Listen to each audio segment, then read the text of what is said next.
വീണ്ടും വരുന്നവനായ യേശു ക്രിസ്തുവിന്റെ നാമത്തിൽ എല്ലാ ദൈവമക്കളെയും വില കൊടുത്തവർ എന്ന ഈ ഒരു പ്രത്യേക പ്രോഗ്രാമിലേക്ക് സ്വാഗതം. വില കൊടുത്തവർ, ജയം വരിച്ചവർ, വില കൊടുത്തവർ, ഭാഗ്യവാന്മാർ. മഹാരാജാസ് എന്നറിയപ്പെട്ടിരുന്ന മുൻ ഭരണാധിപന്മാരുടെ ശീതകാല തലസ്ഥാനമായിരുന്ന പട്ടണം നൂറ്റാണ്ടുകളായി സഞ്ചാരികളെ ആകർഷിക്കുന്ന പ്രധാന വിനോദ സഞ്ചാര കേന്ദ്രം. സമൃദ്ധമായ ഹരിതവനങ്ങളും മനോഹരമായ ആൽപൈൻ താഴ്വരകളും ഈ പ്രദേശത്തെ ഭൂമിയിലെ പറുദീസയാക്കി മാറ്റിയിരിക്കുന്നു. ചെങ്കുത്തായ മലനിരകളുടെ വശങ്ങളിൽ കൃഷി ചെയ്ത് ജീവിക്കുന്ന വിവിധ മതസ്ഥർ തിങ്ങിപ്പാർക്കുന്ന ഈ കേന്ദ്ര ഭരണ പ്രദേശം 1947 നടന്ന ഇന്ത്യ വിഭജനം മുതൽ തന്നെ ഒരു സംഘർഷ ഭൂമിയായി മാറിയിരിക്കുന്നു. ഹിമാലയത്തിന്റെ കവാടം എന്നറിയപ്പെടുന്ന ജമ്മു പട്ടണത്തിൽ വിവിധ വെല്ലുകളെ അതിജീവിച്ച് കഴിഞ്ഞ 23 വർഷങ്ങളായി പ്രേക്ഷിത പ്രവർത്തനത്തിലായിരിക്കുന്ന കർത്താവിന്റെ വലിയൊരു ദൈവദാസൻ മനോജ് മോൻ ഡാനിയൽ ഇന്ന് വില കൊടുത്തവർ പ്രോഗ്രാമിൽ നമ്മോടൊപ്പം. തുടർന്നും കേൾക്കുക, അനുഗ്രഹം പ്രാപിക്കുക. ഈ പ്രോഗ്രാമിന്റെ ലിങ്ക് ഇപ്പോൾ തന്നെ മറ്റുള്ളവരുമായി ഷെയർ ചെയ്യുക. God bless you. വില കൊടുത്തവർ, ജയം വരിച്ചവർ, വില കൊടുത്തവർ, ഭാഗ്യവാന്മാർ, വില കൊടുത്തവർ, ശോഭിതരാകും. Praise the lord. വില കൊടുത്തവരെ തേടിയുള്ള ഞങ്ങളുടെ യാത്ര ജമ്മുവിലേക്ക് എത്തിച്ചേരുമ്പോൾ അനേക അനുഗ്രഹീത ദൈവദാസന്മാരെ പരിചയപ്പെടുവാനും ദൈവസഭയിൽ ദൈവം ചെയ്യുന്ന വലിയ കാര്യങ്ങൾ കാണുവാനും ദൈവം സഹായിച്ചു. ഇന്ന് നമ്മളോടൊപ്പം ഈ പുതിയ എപ്പിസോഡിൽ കഴിഞ്ഞ 23 വർഷങ്ങളായി ഉത്തരേന്ത്യയിൽ ദൈവവേലയിലായിരിക്കുന്ന പ്രിയ കർത്താവിന്റെ ദാസൻ പാസ്റ്റർ മനോജ് മോൻ ഡാനിയലാണ്. പ്രിയ ദൈവദാസന് ഈ വില കൊടുത്തവരിലേക്ക് സ്വാഗതം. പ്രിയ ദൈവദാസനെ, അങ്ങയുടെ ബാല്യം, അങ്ങയുടെ വിദ്യാഭ്യാസം, അങ്ങയുടെ കുടുംബ പശ്ചാത്തലം, മാതാപിതാക്കൾ, ഇവയെക്കുറിച്ച് ഞങ്ങളുടെ പ്രേക്ഷകർക്ക് വേണ്ടി അങ്ങ് സംസാരിക്കാവോ? ഞാൻ കേരളത്തിൽ കൊല്ലം ജില്ലയിൽ പുനലൂർ എന്ന പട്ടണത്തിൽ ജനിച്ചു വളർന്നു. ജാക്കോബൈറ്റ് സിറിയൻ ചർച്ചുമായിട്ടുള്ള ബന്ധത്തിൽ ജനിച്ചു വളർന്നു. എന്നാൽ എൻ്റെ 9ാമത്തെ വയസ്സ് വരെ ഞാൻ സിറിയൻ ചർച്ചുമായി ബന്ധപ്പെട്ട് മുന്നോട്ട് പോയി. എനിക്ക് 9 വയസ്സുള്ളപ്പോഴാണ് എൻ്റെ സഹോദരിയുടെ രോഗം നിമിത്തം, എൻ്റെ സഹോദരി, എനിക്ക് 2 സഹോദരിമാരാണ്, ഞാൻ ഏക മകനാണ്. എൻ്റെ ഒരു സഹോദരി TB രോഗത്താൽ ഭാരപ്പെട്ടിരുന്നു. അവളുടെ രോഗസംബന്ധമായി ഞങ്ങൾ കുടുംബമായി വളരെ ഭാരപ്പെട്ടിരുന്നു. അതുകൂടാതെ എൻ്റെ പിതാവ് ഒരു വലിയ മദ്യപാനിയായിരുന്നു. പിന്നെ ഞങ്ങളുടെ ഭവനത്തിൽ സാമ്പത്തിക അവസ്ഥയും വളരെ പരിതാപകരമായ അവസ്ഥയിലായിരുന്നു. അങ്ങനെ എല്ലാം കൊണ്ടും ഞങ്ങൾക്കൊരു ദൈവിക സഹായം ആവശ്യമാകുന്ന ഒരു സാഹചര്യത്തിൽ ഞങ്ങളായിരിക്കുമ്പോഴാണ് ഞങ്ങളുടെ ഭവനത്തിലേക്ക് ഒരു ദൈവദാസൻ ദൈവം അയച്ചതുപോലെ കടന്നു വരുന്നത്. അങ്ങനെ അദ്ദേഹം കടന്നു വന്ന് ഞങ്ങളുടെ ഭവനത്തിൽ കടന്നു വന്ന് സുവിശേഷം അറിയിച്ചു. അങ്ങനെ ഞങ്ങൾ ആ ഒരു സാഹചര്യത്തിൽ കർത്താവിലേക്ക് കടന്നു വന്നു. 1984 ആ സമയം മുതൽ ഞങ്ങൾ പെന്തക്കോസ്റ്റ് വിശ്വാസത്തിലേക്ക് കടന്നു വരികയും അന്ന് മുതൽ അങ്ങനെ ആ ഒരു പെന്തക്കോസ്റ്റൽ അനുഭവത്തിൽ വളരുകയും ചെയ്തു. അപ്പോൾ എൻ്റെ ആ ചെറുപ്രായം എന്ന് പറയുന്നത്, എൻ്റെ സഹോദരിക്ക് ദൈവം സൗഖ്യം കൊടുത്തു ഈ TB എന്ന് ഞാൻ പറഞ്ഞ ഈ രോഗത്തിൽ നിന്ന്. അപ്പോൾ എൻ്റെ സഹോദരി മരിച്ചു പോകുമെന്ന ഡോക്ടർമാർ വിധി എഴുതിയ ഒരു സാഹചര്യം വരുന്നത്. അപ്പോൾ മരുന്ന് പോലും ചെയ്യാൻ ഞങ്ങൾക്ക് കഴിയാത്ത തരത്തിൽ ഞങ്ങൾക്ക് സാമ്പത്തികമായിട്ടുള്ള പ്രയാസങ്ങളൊക്കെ ഉള്ള കാലഘട്ടം. എൻ്റെ പിതാവിൻ്റെ മദ്യപാനം, വീടിൻ്റെ വളരെയധികം ദരിദ്രാവസ്ഥ, എല്ലാം കൊണ്ടും ഞങ്ങൾ വളരെ ഭാരപ്പെട്ടിരുന്ന ആ സമയത്ത് ദൈവം കൊടുത്ത ഈ സൗഖ്യം, അതുകൂടാതെ എൻ്റെ അമ്മയുടെ നിരന്തരമായ പ്രാർത്ഥന, അമ്മ വളരെയധികം കണ്ണുനീരോടുകൂടി പ്രാർത്ഥിക്കുന്ന ഒരു സ്ത്രീ ആയിരുന്നു. അമ്മയുടെ ആ ഒരു പ്രാർത്ഥന ജീവിതം കണ്ടാണ് ഞങ്ങൾ പ്രാർത്ഥിക്കാൻ പഠിക്കുന്നത്. എൻ്റെ ആ ചെറുപ്രായത്തിൽ ഒരു നല്ല ആത്മീയ അന്തരീക്ഷത്തിൽ വളർന്നു വരുവാൻ ദൈവം എന്നെ സഹായിച്ചു. വിദ്യാഭ്യാസത്തിൻ്റെ കാര്യം പറയുകയാണെങ്കിൽ, ഒരു നല്ല വിദ്യാഭ്യാസം എനിക്ക് ആരംഭത്തിൽ കിട്ടിയിട്ടില്ല എന്ന് തന്നെ വേണം പറയാൻ. പഠിക്കണമെന്നോ വളരെ വാഞ്ചയും ആഗ്രഹമൊക്കെ ഉണ്ടെങ്കിലും നന്നായിട്ട് പഠിച്ച് മുന്നോട്ട് പോകുവാൻ കഴിയാത്തൊരു സാഹചര്യത്തിലാണ് ഞാൻ വളർന്നു വന്നത്. പാസ്റ്ററുടെ ജീവിതത്തിൽ എപ്പോഴാണ് ദൈവം എന്നെ സുവിശേഷ വേലയ്ക്കായി വിളിച്ചു എന്നുള്ള ഒരു തിരിച്ചറിവ് പാസ്റ്റർ ജീവിതത്തിൽ ഉണ്ടായത്? ഏത് സമയത്താണ് പാസ്റ്റർക്ക് നോർത്ത് ഇന്ത്യയിലാണ് ദൈവവിളി ഉള്ളത് എന്ന് പാസ്റ്റർക്ക് മനസ്സിലായത്? ഞാൻ പറഞ്ഞല്ലോ 1984 ഞങ്ങൾ കർത്താവിലേക്ക് വരുന്നത്. അത് കഴിഞ്ഞ് കേരളത്തിൻ്റെ അന്നത്തെ ആ ഒരു ആത്മീയ അന്തരീക്ഷം എന്നെ വളരെയധികം എൻ്റെ ആത്മീയ ജീവിതത്തെ വളരെയധികം കാര്യമായി സ്വാധീനിച്ചിട്ടുണ്ട്. അങ്ങനെയൊക്കെ ആണെങ്കിലും സുവിശേഷ വേല ചെയ്യണമെന്നൊരു മോഹം അന്ന് എൻ്റെ മനസ്സിൽ എനിക്ക് വന്നിട്ടില്ല. വല്ലാത്ത വയറുവേദന വന്ന് ഞാൻ ഭാരപ്പെട്ടൊരു സമയം എനിക്ക് ഓർമ്മയുണ്ട്. വളരെയധികം ഞാൻ വയറുവേദന കൊണ്ട് വല്ലാതെ, ഒരു പക്ഷേ അപ്പൻഡിസൈറ്റിസിൻ്റെ വയറുവേദനയായിരിക്കാം അന്ന്, ഞാൻ അങ്ങനെ പിന്നീട് മനസ്സിലാക്കിയത് അങ്ങനെ ആയിരിക്കാം. അപ്പോൾ നിരന്തരമായ വയറുവേദന 2-3 ദിവസങ്ങൾ കണ്ടിന്യൂസ് ആയിട്ട് എനിക്ക് ഉറങ്ങാൻ കഴിയാതെ, ആഹാരം കഴിക്കാൻ കഴിയാതെ, അങ്ങനെ വളരെയധികം ആ വിധത്തിൽ ഞാൻ ഭാരപ്പെട്ട ഒരു സമയമുണ്ട്. ആ സമയത്താണ് കാനവച്ചൻ എന്ന പേരുള്ള നമ്മുടെ നാട്ടിലെ ഒരു അറിയപ്പെട്ട പ്രസംഗികൻ ചർച്ച് ഓഫ് ഗോഡിൻ്റെ ഒരു കൺവെൻഷൻ പ്രസംഗിക്കാൻ കടന്നു വരുന്നത്. ആ കൺവെൻഷന് കടന്നു പോയ ആ സാഹചര്യത്തിൽ ഒരു തെങ്ങിൻ തോപ്പിലാണ്, ശരിക്കും കൺവെൻഷൻ ഗ്രൗണ്ട് ഒരു തെങ്ങിൻ തോപ്പാണ്. ആ തെങ്ങിൻ തോപ്പിൽ നടന്ന കൺവെൻഷന് കാനവച്ചൻ സ്റ്റേജിൽ നിന്ന് പ്രസംഗിച്ചുകൊണ്ട് നിൽക്കുമ്പോൾ, അപ്പം ഏതാണ്ട് ഒരു 10-500 പേരോളം ആ ഗ്രൗണ്ടിൽ ഇരിപ്പുണ്ട്. കാനവച്ചൻ സ്റ്റേജിൽ നിന്ന് ആ മടൽ അവിടെ നിൽക്കട്ടെ ഇങ്ങനെ വിളിച്ചു പറയുന്നൊരു സാഹചര്യം ഉണ്ടായി. ആ മടൽ അവിടെ നിൽക്കട്ടെ എന്ന് വിളിച്ചു പറഞ്ഞൊരു സാഹചര്യം ഉണ്ടായപ്പോൾ ഞാൻ വയറുവേദന കൊണ്ട് ഇങ്ങനെ പൊളഞ്ഞിരിക്കുക. 3-ാം ദിവസമാണ്. അപ്പം ഞങ്ങളെല്ലാം പെട്ടെന്ന് അദ്ദേഹം കൈ ചൂണ്ടി ആ തെങ്ങിൻ്റെ അടുത്തേക്ക് നോക്കുമ്പോൾ തെങ്ങിന്ന് വീണ ഒരു മടൽ, താഴെ എല്ലാം ആളിരിക്കുക കൺവെൻഷന്. ആ മടൽ അവിടെ അങ്ങ് നിന്നിട്ട് ഒരാൾ കൈ കൊണ്ട് ഇങ്ങനെ താങ്ങി താഴേക്ക് ഇടുന്ന പോലെ ആ ഒരു കാഴ്ച ഞങ്ങൾ കണ്ടു. വളരെ സ്ലോ ആയിട്ട് വന്ന് ആരുടെയും മേളിൽ വീഴാതെ സുരക്ഷിതമായിട്ട് വന്ന് ലാൻഡ് ചെയ്യുന്നു. അത് കണ്ടപ്പോഴത്തേക്ക് അവിടെ കൂടിയിരുന്ന എല്ലാവരിലും ഭയങ്കര ആത്മീയ ആവേശം അങ്ങ് വന്നു. ഒരു വലിയ അത്ഭുതം എല്ലാവരുടെയും ആ മധ്യയെ വെച്ച് കാനവച്ചൻ്റെ ആ ഒരു നാവിൻ തുമ്പിലൂടെ അതവിടെ വെളിപ്പെട്ട് വരികയാണ്. എനിക്കും ഭയങ്കര ആവേശമുണ്ടായത് കണ്ടപ്പോൾ. കൺവെൻഷൻ കഴിഞ്ഞ് പ്രസംഗം കഴിയാൻ നോക്കിയിരുന്നു. ഞാൻ പെട്ടെന്ന് ചെന്ന് കാനവച്ചനോട് പറഞ്ഞു, അപ്പച്ച എനിക്ക് വേണ്ടി കൂടെ പ്രാർത്ഥിക്കണം. ഞാൻ ചോദിച്ചു, എന്തോ മോനെ? ഞാൻ പറഞ്ഞു, അപ്പച്ച 3 ദിവസമായി ഭയങ്കര വയറ്റ് വേദനയാണ്, ഞാൻ കരയും ആ സമയത്ത്. അപ്പച്ചൻ കൈ വെച്ചങ്ങ് പ്രാർത്ഥിച്ച് കഴിഞ്ഞപ്പോൾ ഈ വയറുവേദന അങ്ങ് നിന്നു. 3 ദിവസമായിട്ട് കണ്ടിന്യൂസ് ആയിട്ട് ഞാൻ അനുഭവിച്ചിരുന്ന ഈ വയറുവേദന അങ്ങ് നിന്നു. അത് കഴിഞ്ഞപ്പോൾ അദ്ദേഹം എനിക്ക് വേണ്ടി നന്നായിട്ട് പ്രാർത്ഥിച്ചു, എൻ്റെ തലയെ കൈവച്ചു. അന്ന് അദ്ദേഹം എന്നോട് പറഞ്ഞു, മോനെ നീ കർത്താവിൻ്റെ വേലയ്ക്കുള്ളതാണ്. അപ്പോൾ ഇതാണ് ആദ്യ അനുഭവം. കർത്താവിൻ്റെ വേലയ്ക്കുള്ളവനാണ് നീ എന്ന് എന്നോടൊരാൾ ആദ്യമായിട്ട് പറയുന്നത്. അന്ന് എനിക്ക് വളരെ പ്രായം കുറവാണ്. ആ സമയത്ത് എനിക്ക് 11-12 വയസ്സ് മാത്രമേ ഉള്ളൂ. അപ്പം അന്ന് മുതൽ എൻ്റെ മനസ്സിലതുണ്ട്, ഞാൻ കർത്താവിൻ്റെ വേലയ്ക്കുള്ളവനാണെന്ന്. അങ്ങനെയൊക്കെ ഉള്ളപ്പോഴും എനിക്കൊരാഗ്രഹമുണ്ട്, ദൈവം എന്നോട് നേരിട്ട് സംസാരിക്കണം. അപ്പോൾ കർത്താവിൻ്റെ വേലയ്ക്ക് വേണ്ടി അങ്ങനെ ഒരു വിളിയുണ്ടെന്ന് പ്രവാചകന്മാർ 2-3 പേര് എന്നോട് പറഞ്ഞു. എൻ്റെ പ്രീഡിഗ്രി വിദ്യാഭ്യാസം കഴിയാറാകുന്ന സമയത്ത് അല്പം ആത്മീയ ജീവിതത്തിൽ നിന്ന് അല്പം ഉഴപ്പി ഉദാസീനതയിലൊക്കെ പോയൊരു സാഹചര്യങ്ങളൊക്കെ ഉണ്ട്. ഇങ്ങനെയൊക്കെ ഒരു സമയത്ത് ഭയങ്കര കുറ്റബോധം എൻ്റെ അകത്ത് ഇങ്ങനെ ഇരമ്പിക്കേറി. ആത്മീയ ജീവിതം ഒന്ന് മെച്ചപ്പെടുത്തണം എന്ന് ഞാനിങ്ങനെ ആഗ്രഹിക്കുകയും, അപ്പോൾ ഞാൻ ചെയ്തു പോയ തെറ്റുകളൊക്കെ ദൈവം എന്നോട് ക്ഷമിക്കുമോ, ദൈവം ക്ഷമിക്കത്തില്ല എന്നൊരു ചിന്തയാണ് മനസ്സിലിരിക്കുന്നത്. അന്ന് വചനമൊന്നും കാര്യമായിട്ട് അറിയത്തില്ല എന്നൊക്കെയുള്ള ഭാരം ഇങ്ങനെ വല്ലാണ്ട് എന്നെ അലട്ടുന്ന സമയത്ത് ഞങ്ങളുടെ പുനലൂർ വെച്ചൊരു ക്രൂസൈഡ് നടക്കുന്നു.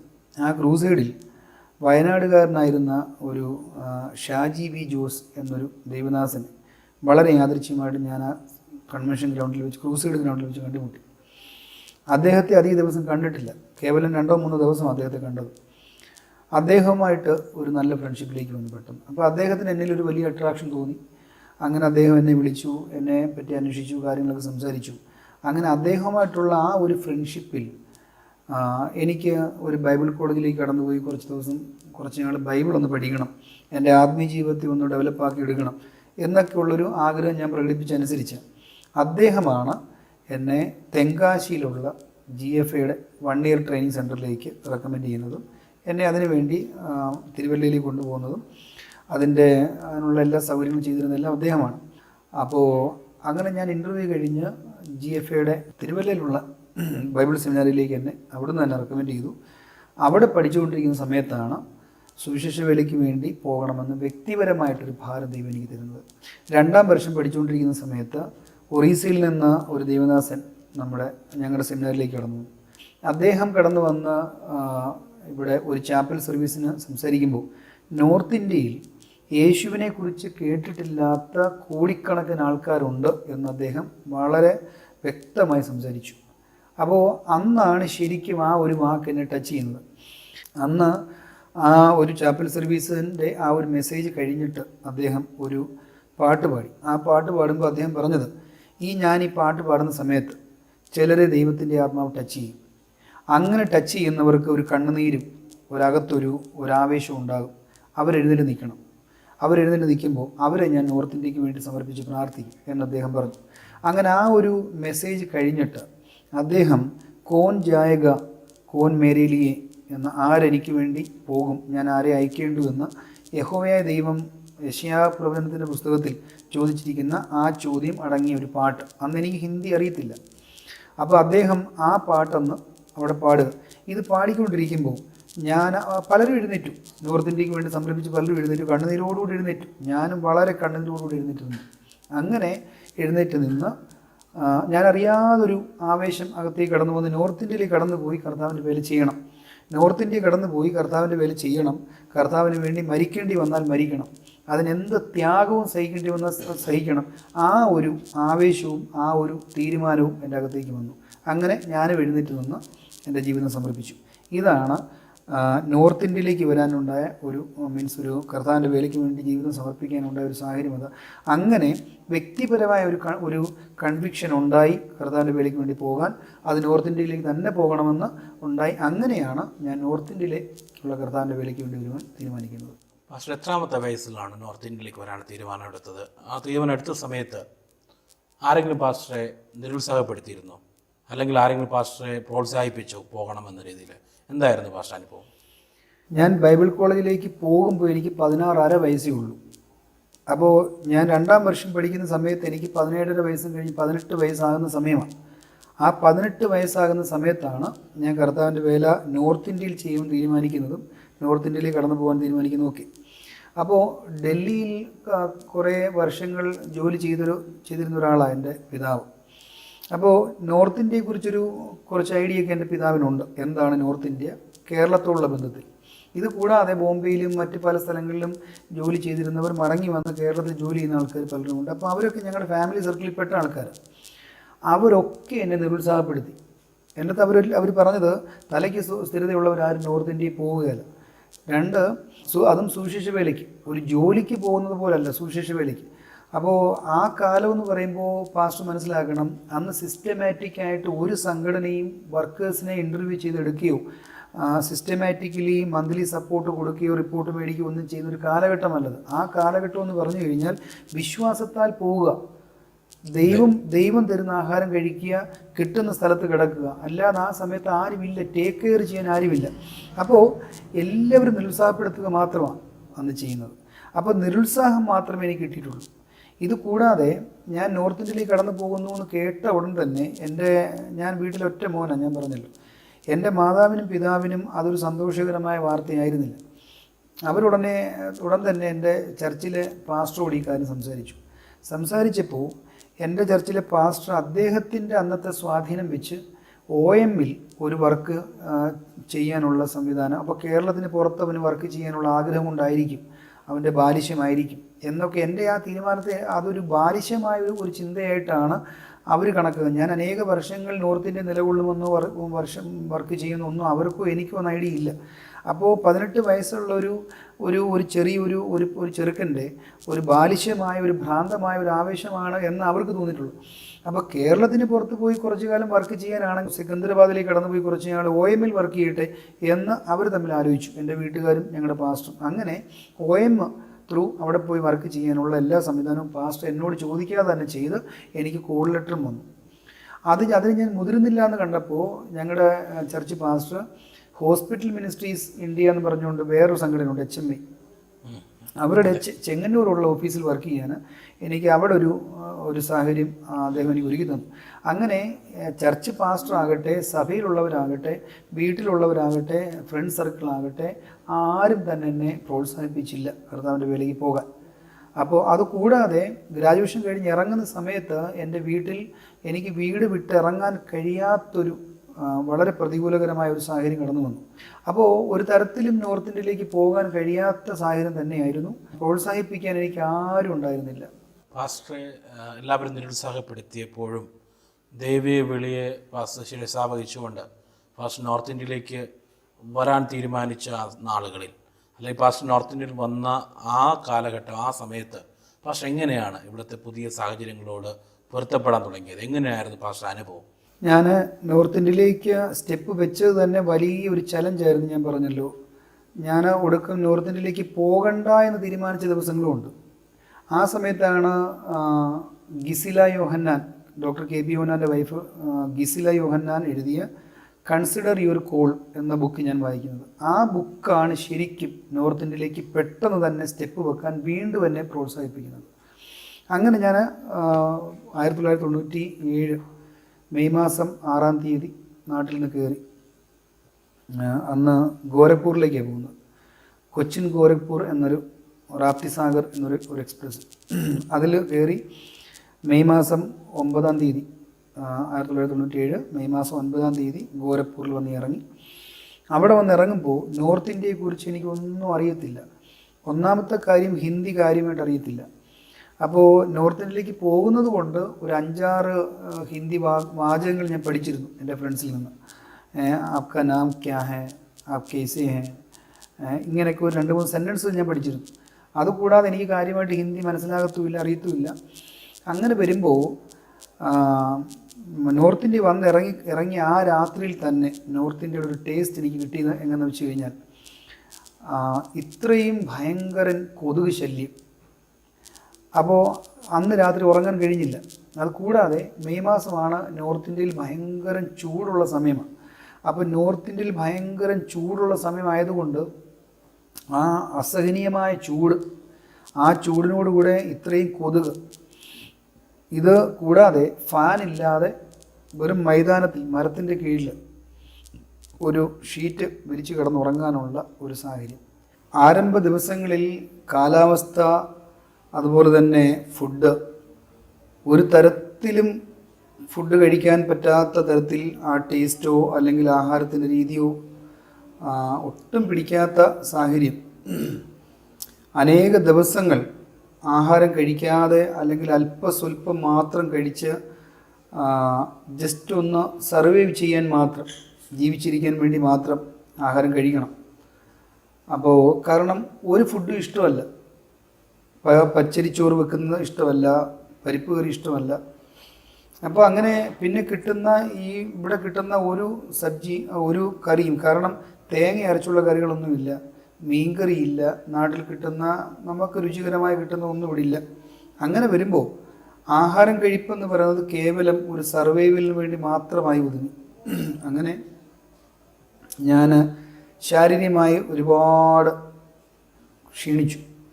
ആ സമയങ്ങളിൽ കാലാവസ്ഥ ഒട്ടും അഡ്ജസ്റ്റ് ചെയ്യാൻ കഴിയാത്ത കാലാവസ്ഥ. ഇതുകൂടാതെ ഭാഷ വലിയൊരു ചലഞ്ചായിരുന്നു. ഹിന്ദി അത്യാവശ്യം 1-2 വാചകങ്ങളൊക്കെ പറയാൻ അറിയാമെങ്കിലും അതുകൊണ്ടൊന്നും കാര്യം നടക്കത്തില്ല എന്ന് വന്നതിൻ്റെ പിറ്റേന്ന് തന്നെ മനസ്സിലായി. അപ്പോൾ ഒരു തരത്തിലും കമ്മ്യൂണിക്കേഷൻ എനിക്ക് സാധ്യമല്ലാത്തൊരവസ്ഥ. 2 മാസം ഒരു പൊട്ടനെ പോലൊരു മൂകനെ പോലെ ഞാൻ അങ്ങനെ ഒരു ടീമിൽ എനിക്ക് കഴിയേണ്ടി വന്നു. അപ്പോൾ ആ ദിവസങ്ങളിൽ ഞാൻ ഈ എടുത്ത സ്റ്റെപ്പ് തെറ്റിപ്പോയി എന്നെനിക്ക് തോന്നി.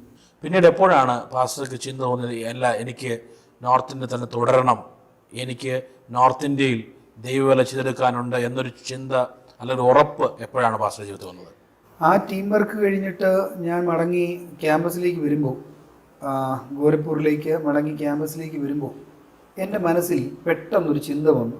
ഈ ക്യാമ്പസിലും ഈ ടീം വർക്ക് ഇങ്ങനെ നിൽക്കാതെ എനിക്ക് പ്യുവർലി കർത്താവിൻ്റെ വചനം പ്രസംഗിക്കണം. എനിക്ക് ഓരോ വീട്ടിലും കടന്നു ചെന്ന് വ്യക്തിപരമായിട്ട് കർത്താവിൻ്റെ വചനം പ്രസംഗിക്കണം, സുവിശേഷം അറിയിക്കണം. അപ്പോൾ സുവിശേഷം അറിയിക്കുക എന്ന ഒരാഗ്രഹത്തോടു കൂടിയാണ് വരുന്നത്. അല്ലെങ്കിൽ ആത്മാക്കൾ നേടുക, സഭകൾ സ്ഥാപിക്കുക, അങ്ങനൊന്നും അന്ന് മനസ്സിലില്ല. സുവിശേഷം അറിയിക്കുക, അതാണ് എൻ്റെ ഏറ്റവും വലിയ ചലഞ്ച്. അപ്പോൾ ഞാൻ അവിടുത്തെ കോർഡിനേറ്ററിനോട് ചെന്ന് പറഞ്ഞു, എന്നെ ഫീൽഡിലേക്ക് അയക്കണം. അപ്പോൾ മനസ്സിൽ ഭയങ്കര ഒരു ഭാരം അങ്ങ് വരിക. അതെങ്ങനെ വന്നെന്ന് എനിക്കറിയത്തില്ല. പരിശുദ്ധാത്മാവിൽ നിന്ന് കിട്ടിയ ഒരു ഭാരമായിരിക്കണം എന്നാണ് ഞാൻ ചിന്തിക്കുന്നത്.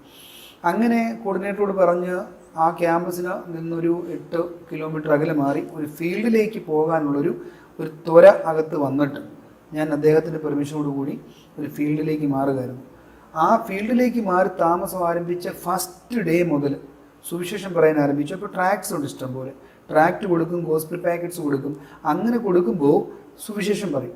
ഇത് കൊടുക്കുക മാത്രമല്ല, ഇത് കൊടുത്തിട്ട് യീശു മസീഹ് കാ സന്ദേശ്. അപ്പോൾ കൊടുക്കുമ്പോൾ അവർ ചോദിക്കും ഇതെന്താണ്, അവർ ചോദിക്കുമ്പോൾ ഇത് യേശുവിൻ്റെ സന്ദേശമാണ്. അപ്പോൾ അവർ ചോദിക്കും യീശു മസീഹ് കാ സന്ദേശ് ക്യാ, യേശുവിൻ്റെ സന്ദേശം എന്താണ്? അപ്പോൾ പാപത്തിൽ നിന്ന് മുക്തി, പാപ്പോസി മുക്തി, രോഗത്തിൽ നിന്ന് സൗഖ്യം, ബിമാരിയോസി ചെങ്കായി, സ്വർഗത്തിലേക്ക് പോകാനുള്ള ഏക വഴി, സ്വർഗ ജാനേക്ക ഏക് മാത്ര രാസ്ത. ഇത്രയും പറയാൻ എനിക്കറിയാം. അപ്പോൾ അത് ഞാൻ അവരോട് പറഞ്ഞത് കൊടുക്കുന്നത്. അത് പറഞ്ഞു കൊടുക്കണമെന്ന് എന്നെ പാസ്റ്റർ PM തോമസ് തന്നെയാണ് പഠിപ്പിക്കുന്നത്. അങ്ങനെ എൻ്റെ ജീവിതത്തിൽ എൻ്റെ ആരംഭ കാലഘട്ടത്തിൽ തുടങ്ങി ഇന്ന് വരെയും എന്നെ ഏറ്റവും അധികം ഇൻഫ്ലുവൻസ് ചെയ്തിരിക്കുന്ന ഒരു വ്യക്തിയാണ് പാസ്റ്റർ PM തോമസ്. അദ്ദേഹത്തിന് അതൊരു പക്ഷേ അറിയത്തില്ല, അദ്ദേഹത്തിൻ്റെ കുടുംബത്തിൽ ആർക്കും ഒരു പക്ഷേ അത് അറിയത്തില്ലായിരിക്കും. പക്ഷേ പേഴ്സണലി ഇതാണ് സത്യം. അങ്ങനെ സുവിശേഷം അറിയിക്കാൻ വേണ്ടി അങ്ങ് ഇറങ്ങി പുറപ്പെടാൻ അങ്ങ് തീരുമാനിച്ചപ്പോൾ ഇനി എന്ത് വില കൊടുത്തും ഇത് ചെയ്യും. അപ്പോൾ അതുകൊണ്ട് പിന്നീട് മടങ്ങിപ്പോകുന്നൊരു കാര്യത്തെക്കുറിച്ച് ചിന്തിച്ചിട്ടേയില്ല. ഈ സമയത്ത് പാസ്റ്റർ വിവാഹിതനായിരുന്നു. എപ്പോഴായിരുന്നു പാസ്റ്റർ വിവാഹം? പാസ്റ്റർ മക്കൾ, അവരെക്കുറിച്ച് ഞങ്ങളുടെ പ്രേക്ഷകർക്ക് ഒന്ന് പരിചയപ്പെടുത്താം. കർത്താവിൻ്റെ വേല ചെയ്ത് മുന്നോട്ട് പോകുന്ന സാഹചര്യത്തിൽ വിവാഹം കഴിച്ച് വർക്ക് ചെയ്യണമെന്ന് ആവശ്യകത തോന്നിയൊരു സമയം വന്നു. കാരണം സുവിശേഷം കേട്ട് പിന്നീട് വന്ന് വീണ്ടും വന്ന് ഞങ്ങളോട് യേശുവിനെ പറ്റി പറയണമെന്ന് ആൾക്കാർ പറഞ്ഞു തുടങ്ങിയ ഒരു സമയമുണ്ട്. അവർ ഭവനങ്ങളിലേക്ക് കടന്നു ചെന്ന് വീണ്ടും സുവിശേഷം പറയുകയും അങ്ങനെ വരുമ്പോൾ അവർക്ക് വേണ്ടി പ്രാർത്ഥിക്കാനുള്ള സൗകര്യങ്ങൾ വരികയും അവരെ പിന്നെ സൺഡേ ആരാധനയ്ക്ക് വിളിക്കേണ്ടുന്നൊരു സാഹചര്യം വരികയും ചെയ്യുമ്പോൾ അന്നേരമാണ് ഒരു കുടുംബത്തിൻ്റെ ആവശ്യകതയെക്കുറിച്ച്, കാരണം ലേഡീസൊക്കെ പലപ്പോഴും ആരാധനയ്ക്ക് വരേണ്ടത്, അപ്പോൾ വിവാഹം കഴിക്കണമെന്ന ചിന്ത അങ്ങനെ വരുന്നു. അങ്ങനെ 2000 ഞാൻ വിവാഹം കഴിക്കാൻ തീരുമാനിച്ചു. അന്നും എനിക്ക് ഒത്തിരി പ്രായമില്ല, 23 വയസ്സ് മാത്രമേ എനിക്ക് പ്രായമുള്ളൂ. അപ്പോൾ പ്രവർത്തനത്തിൻ്റെ ആവശ്യകതയ്ക്ക് വേണ്ടിയിട്ടാണ് ശരിക്കും വിവാഹം കഴിക്കാൻ ആ കൊച്ചു പ്രായത്തിലാണെങ്കിലും ഞാൻ ആഗ്രഹിക്കുന്നത്. അങ്ങനെ ഞാൻ IPCയിൽ ദീർഘകാലം ശുശ്രൂഷയിലായിരുന്ന പാസ്റ്റർ സൈമൺ ഗി വർഗീസിൻ്റെ 4 പെൺമക്കളിൽ 3ാമത്തെ മകൾ സാലി, ഒഫീഷ്യൽ നെയിം ശോശാമ എന്നാണ്, ആ പെൺകുട്ടിയെ വിവാഹം കഴിച്ചു. അങ്ങനെ ആ വിവാഹം കഴിച്ചിട്ട് വിവാഹത്തിൻ്റെ 8ാമത്തെ ദിവസം, വിവാഹം കഴിഞ്ഞ് അതിൻ്റെ 8ാമത്തെ ദിവസം ഞങ്ങൾ ഹണിമൂണിന് പോയിട്ടില്ല. വിവാഹാനന്തരം മറ്റൊരു എൻ്റർടൈൻമെൻറ്റ് ഞങ്ങൾ പോയിട്ടില്ല. എൻ്റെ വിവാഹം ചെയ്യുക എന്നുള്ളതിൻ്റെ ഏക ഉദ്ദേശം വിവാഹം കഴിഞ്ഞ് ഭാര്യയും കൂട്ടി എത്രയും പെട്ടെന്ന് ഫീൽഡിലെത്തണം എന്നുള്ളതായിരുന്നു. അപ്പോൾ വിവാഹം കഴിഞ്ഞ് 8ാമത്തെ ദിവസം ഗോരഖ്പൂരിലേക്ക് വണ്ടി കയറി. അങ്ങനെ ഞങ്ങൾ ഗോരഖ്പൂരിലേക്ക് എത്തി. അപ്പോൾ അത് കഴിഞ്ഞാണ് മക്കളുടെ കാര്യത്തിലേക്ക് വരുന്നത്. അപ്പോൾ എനിക്ക് ദൈവം 2 കുഞ്ഞുങ്ങളെ തന്നിട്ടുണ്ട്. എൻ്റെ മൂത്ത മകനാണ്. മകനിപ്പോൾ 20 വയസ്സാകുന്നു. എൻ്റെ മകനിപ്പോൾ BD അഭ്യസിച്ചുകൊണ്ടിരിക്കുന്നു മണക്കാല ഫെയ്ത്ത് തിയോളജിക്കൽ സെമിനാരിയിൽ. എൻ്റെ മോള് 10th പഠിച്ചുകൊണ്ടിരിക്കുന്നു ജമ്മുവിൽ തന്നെ. എൻ്റെ കുഞ്ഞുങ്ങൾ, മോൻ നാട്ടിലാണ് ജനിച്ചതെങ്കിലും മോനെ നോർത്തിൽ തന്നെ വളർത്തിയത്. എൻ്റെ മോള് ജനിച്ചത് പഞ്ചാബിലാണ്. അങ്ങനെ എൻ്റെ കുഞ്ഞുങ്ങൾ നോർത്ത് ഇന്ത്യ തന്നെ പരിചയിച്ചാണ് വളർന്നത്. അപ്പോൾ ഇവിടെ തന്നെ പഠിച്ചു. മോനിപ്പോൾ നാട്ടിൽ പഠിക്കുന്നു. പാസ്റ്ററുടെ ദീർഘമായ സുവിശേഷ പ്രവർത്തന വേളയിൽ പാസ്റ്ററുടെ ജീവിതത്തിൽ ഒരുപാട് കഷ്ടങ്ങൾ വന്നിട്ടുണ്ടാകാം, പ്രതികൂലങ്ങൾ വന്നിട്ടുണ്ടാകാം, പല സമയത്ത് പീഡനങ്ങളും വന്നിട്ടുണ്ടാകാം. പാസ്റ്ററുടേതായ നീണ്ടകാല സുവിശേഷ വേളയിൽ വന്ന ചില പ്രതികൂലങ്ങൾ അത് ഞങ്ങളുടെ പ്രേക്ഷകർക്ക് വേണ്ടി പാസ്റ്റർ ഒന്ന് പങ്കുവെച്ചാൽ അത് വളരെ നന്നായിരിക്കും. എൻ്റെ ജീവിതത്തിലെ ഈ 23.5 വർഷം പിന്നിടുന്ന ഈ സമയത്ത് കർത്താവിൻ്റെ വേലയിൽ ഞാൻ സുഖങ്ങൾ വളരെ കുറച്ച് മാത്രമേ അനുഭവിച്ചിട്ടുള്ളൂ. പ്രതികൂലങ്ങളും കഷ്ടങ്ങളുമാണ് ഞാൻ ഏറ്റവും അധികം സഹിച്ചിട്ടുള്ളത്. അതുകൊണ്ടാണ് ഒരു വെല്ലുവിളി ഏറ്റെടുത്ത് നിൽക്കാൻ എനിക്കൊരു ഉത്തേജനം അകത്തുനിന്നുണ്ടാകുന്നത്. ഞാൻ കർത്താവിൻ്റെ വേല ചെയ്തു തുടങ്ങിയ സമയത്ത് ഗോരഖ്പൂരിൽ ഞാൻ പറഞ്ഞല്ലോ ഒറ്റയ്ക്കാണ് ട്രാക്ക് ഡിസ്ട്രിബ്യൂഷനും ഒക്കെ പോയിക്കൊണ്ടിരിക്കുന്നത്. അങ്ങനെ പോകുന്നൊരു സാഹചര്യത്തിൽ എൻ്റെ ജീവിതത്തിലുണ്ടായ ആദ്യത്തെ പ്രതികൂലം എന്ന് പറയുന്നത് എന്നെ ഒരു റിലീജിയസ് പ്ലേസിൻ്റെ അടുത്ത് വെച്ച് ഒരു യുവാവിനെ പിടികൂടി. ആ ഗ്രാമത്തിൽ ഏറ്റവും പഠിത്തമുള്ള യുവാവ്. ആ കാലഘട്ടത്തിൽ യു പിയിലൊക്കെ പഠിത്തമുള്ള ഒരാളുണ്ടാകുക എന്ന് പറഞ്ഞ് ചുരുക്കമാണ്. അത് ആ പിന്നെ പിടികൂടി. അപ്പോൾ എൻ്റെ ഈക്വൽ ഏജാണ് ആ വ്യക്തി. അപ്പം നീ എന്നെ വായി കൊടുക്കുന്നത് എന്നൊക്കെ ചോദിച്ചു. അപ്പോൾ ഞാൻ പറഞ്ഞു ഇത് യേശു കർത്താവിൻ്റെ സന്ദേശമാണ്. അപ്പോൾ ആ സമയമായപ്പോഴേക്ക് ഞാൻ നന്നായിട്ട് ഹിന്ദി സംസാരിക്കാൻ തുടങ്ങിയിരുന്നു. അങ്ങനെ ഞാൻ പറഞ്ഞു യേശുവിൻ്റെ സുവിശേഷമാണ്. അപ്പോൾ അദ്ദേഹത്തിനൊന്ന് ഓവർ സ്മാർട്ട് ആയാൽ കൊള്ളാം എന്ന് തോന്നിയിട്ട് പെട്ടെന്ന് ബഹളം വെച്ച് ആ ഗ്രാമക്കാരെ, ആ അടുത്തുള്ള ആൾക്കാരെല്ലാം കൂട്ടി. അപ്പോൾ നല്ലൊരു സംഖ്യ ആളം കൂടി, ഒരു 60 പേരോളം കൂടി. അങ്ങനെ അവിടെ വെച്ച് ഞാൻ കൊല്ലപ്പെടുമെന്ന് തോന്നിയൊരു സാഹചര്യം ഉണ്ടായി. അപ്പോൾ അവരെന്നെ ചലഞ്ച് ചെയ്തു. അവരുടെ ദൈവങ്ങളുടെ പേരൊക്കെ എടുത്ത് അവരുടെ ദൈവങ്ങൾക്ക് ജയ് വിളിക്കണം എന്ന എൻ്റെ മുന്നിൽ ഒരു കണ്ടീഷൻ വെച്ചു. ഇല്ലെങ്കിൽ കഴുത്ത് വെട്ടിവെക്കും എന്ന. അപ്പോൾ അന്ന് ഗ്രഹാം സ്റ്റുവാർട്ട് സ്റ്റെയിൻസ് കൊല്ലപ്പെട്ട സാഹചര്യം കൂടെ. ഗ്രഹാം സ്റ്റുവാർട്ട് സ്റ്റെയിൻസ് കൊല്ലപ്പെട്ടപ്പോൾ വളരെ ഭ്രാന്തമായ ഒരു ആവേശം എന്നിൽ കയറി. അടുത്ത രക്തസാക്ഷി ഞാനാകണം എന്നെൻ്റെ മനസ്സിൽ ചിന്ത വന്നായിരുന്നു. ആ ഒരു അടുത്ത രക്തസാക്ഷി മനോജ് മോഹൻ ഡാനിയൽ ആയിരിക്കണം എന്നൊരു ചിന്ത മനസ്സിൽ കയറിയിരിക്കുന്ന സമയത്താണ് ഈ സാഹചര്യം ഉണ്ടാകുന്നത്. അപ്പോൾ ഇത് രക്തസാക്ഷിയാകാനുള്ളൊരു സാഹചര്യമാണെന്ന് പെട്ടെന്ന് മനസ്സിൽ കയറി. ഭയങ്കര സന്തോഷത്തോടെ ഞാൻ പറഞ്ഞു ഒരിക്കലും ഞാൻ ഒരു ദൈവങ്ങൾക്കും ജയ് വിളിക്കത്തില്ല. അപ്പോൾ പറഞ്ഞു കഴുത്ത് വെട്ടിവെക്കുമെന്ന് പറഞ്ഞു. അങ്ങനെ പിന്നെ കണ്ടമാനം തല്ലായി. പുറത്തും മുഖത്തും ദേഹത്തും ഉടുപ്പെല്ലാം വലിച്ചു കീറി. അങ്ങനെ ട്രാക്റ്റെല്ലാം മേടിച്ച് വലിച്ചെറിഞ്ഞു. അങ്ങനെ വന്നപ്പോഴത്തേക്ക് ആ റിലീജിയസ് പ്ലേസിൽ നിന്ന് തന്നെ ഒരു വടിവാള് കൊണ്ടുവന്ന് അതിൽ നിന്ന് ഒരു കൊച്ചു വാളിങ്ങനെ ഒരു സ്വിച്ച് ഞെക്കി ഇങ്ങനെ പുറത്തോട്ട് വന്നിട്ട് ആ വാൾ ഇവിടെ കൊണ്ടുവച്ചു. എൻ്റെ കഴുത്തിൽ കൊണ്ടുവച്ചിട്ടാണ് പറയുന്നത് വെട്ടി വെക്കും കഴുത്ത്. അപ്പോൾ ഞാൻ പറയുന്ന പോലെ ഏറ്റു പറയണം. അപ്പോൾ അദ്ദേഹത്തിൻ്റെ ഒരു ദേവന് ജയ് വിളിക്കുക.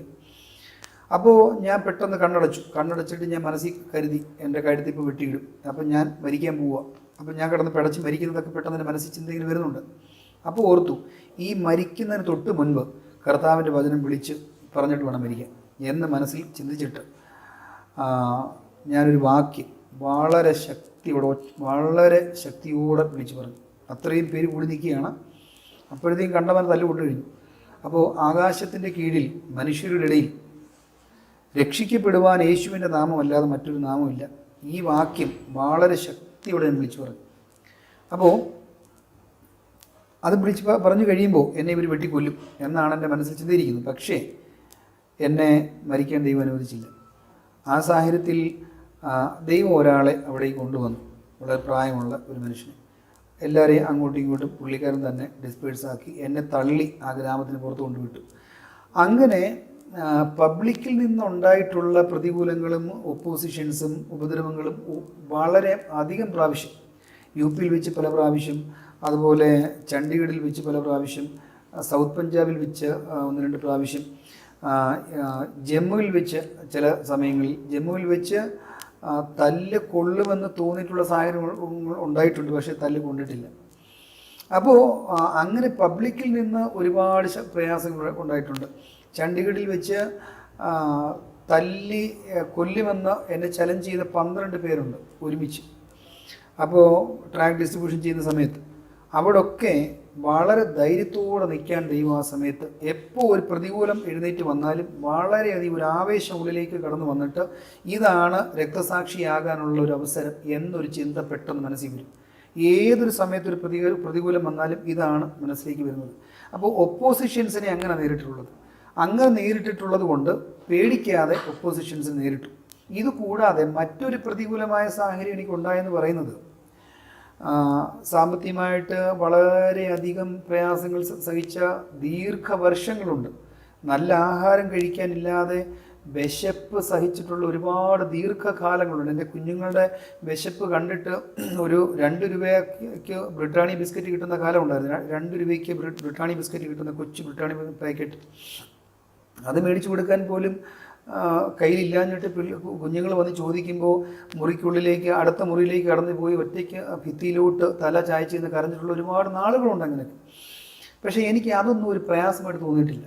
ഇതൊക്കെ കർത്താവിൻ്റെ വേലയിൽ ഞാൻ സഹിക്കുന്ന ഒരു വിലയായിട്ട് മാത്രമേ ഞാൻ കണ്ടിട്ടുള്ളൂ. എന്നാൽ എൻ്റെ വൈഫിൻ്റെ അസുഖമാണ് എനിക്ക് എൻ്റെ ജീവിതത്തിൽ, എൻ്റെ മിനിസ്ട്രി ജീവിതത്തിൽ കടന്നു വന്ന ഏറ്റവും വലിയ ചലഞ്ച് എന്ന് പറയുന്നത്.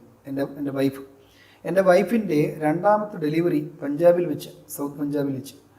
അപ്പോൾ രണ്ടാമത്തെ ഡെലിവറി കഴിഞ്ഞ് 1 വർഷം കഴിയുന്ന സമയത്ത് എൻ്റെ വൈഫിന് റൊമാറ്റിക് ആർത്രൈറ്റിസും റൊമാറ്റിക് ഫീവറും, ഈ 2 രോഗങ്ങളും ഒരേ സമയത്ത് എൻ്റെ വൈഫിനെ ബാധിച്ചു. അപ്പോൾ സന്ധിവാതവും വാതപ്പനിയും രണ്ടും വളരെയധികം ഡേഞ്ചറസ് ആയിട്ടുള്ള രോഗങ്ങളാണ്. അത് കൂടി വന്നു. ഇപ്പോഴും അങ്ങനെ തന്നെ നിൽക്കുന്നു. പലപ്പോഴും എൻ്റെ വൈഫ് കംപ്ലീറ്റ്ലി ബെഡ് റിഡൻ ആയിട്ടുണ്ട്. എൻ്റെ വൈഫിന് എഴുന്നേൽക്കാൻ കഴിയാതെ, എഴുന്നേറ്റൊന്ന് കാലൂന്നി നിൽക്കാൻ കഴിയാത്ത ദീർഘനാളുകൾ. ആ സമയത്ത് ഞങ്ങൾ വാടകയ്ക്ക് താമസിച്ച് വേല ചെയ്തുകൊണ്ടിരുന്ന കാലം. ഇപ്പോഴാണ് സ്വന്തം വീട്ടിലും പാഴ്സനേജിലേക്ക് കടന്നു വരുന്നത്. അപ്പോൾ ചില വീടുകളിൽ ടോയ്ലറ്റ് സൗകര്യം വീടിന് പുറത്തായതുകൊണ്ട് എൻ്റെ വൈഫിനെ എടുത്തുകൊണ്ട് പോകണം ടോയ്ലറ്റ് ചെയ്യിപ്പിക്കാൻ, അവിടുന്ന് എടുത്തുകൊണ്ട് തിരിച്ചു വരണം, കുളിപ്പിക്കണം. അപ്പോൾ അങ്ങനെയുള്ള സാഹചര്യങ്ങൾ, വൈഫിന് വേദന, രാത്രിയിൽ വേദന, കരച്ചിൽ. അപ്പോൾ എൻ്റെ റേഞ്ചിൽപ്പെട്ട മരുന്നുകളൊക്കെ ചെയ്തിട്ട് വൈഫിന് അസുഖം കുറവില്ല. വൈഫ് കണ്ടിന്യൂസ് ആയിട്ട് വേദന കൊണ്ട് പൊളയുന്നു, കരയുന്നു. കുഞ്ഞുങ്ങൾ ഒരു വശത്ത്, കൊച്ചു കുഞ്ഞുങ്ങൾ, മിനിസ്ട്രി മറ്റൊരു വശത്ത്.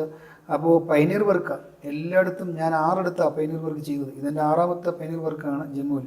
പൈനീർ വർക്ക് ആയതുകൊണ്ട്, പുതിയ വിശ്വാസികളായതുകൊണ്ട് കൂടുതൽ കെയർ വിശ്വാസികൾ കൊടുക്കണം, വൈഫിന് കെയർ കൊടുക്കണം, കുഞ്ഞുങ്ങൾക്ക് കെയർ കൊടുക്കണം, എനിക്ക് കെയർ തരാൻ ആരുമില്ല. ഇങ്ങനെ എൻ്റെ ഫാമിലി സർക്കിളിൽ ഞാൻ ഒരുപാട് പ്രയാസങ്ങൾ സഹിച്ചു.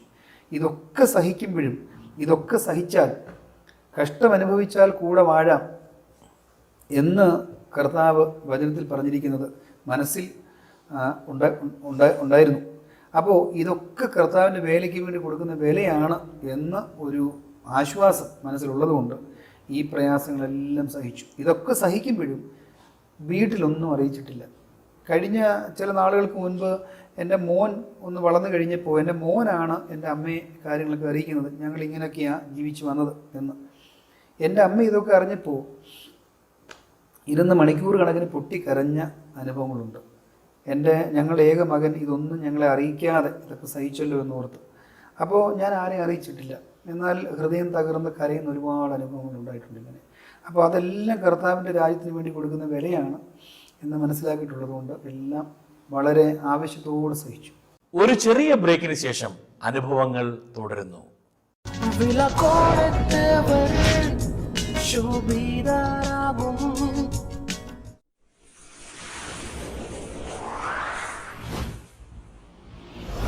Word to All Translations. One stop for all your Christian translation needs in Indian languages. We handle translation, proofreading, audiovisual translations, page setting, DTP.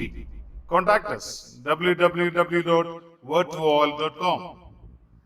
Contact us to feature your advertisement during this program. Phone or WhatsApp 9915357315. Our email address info@wordtoall.in.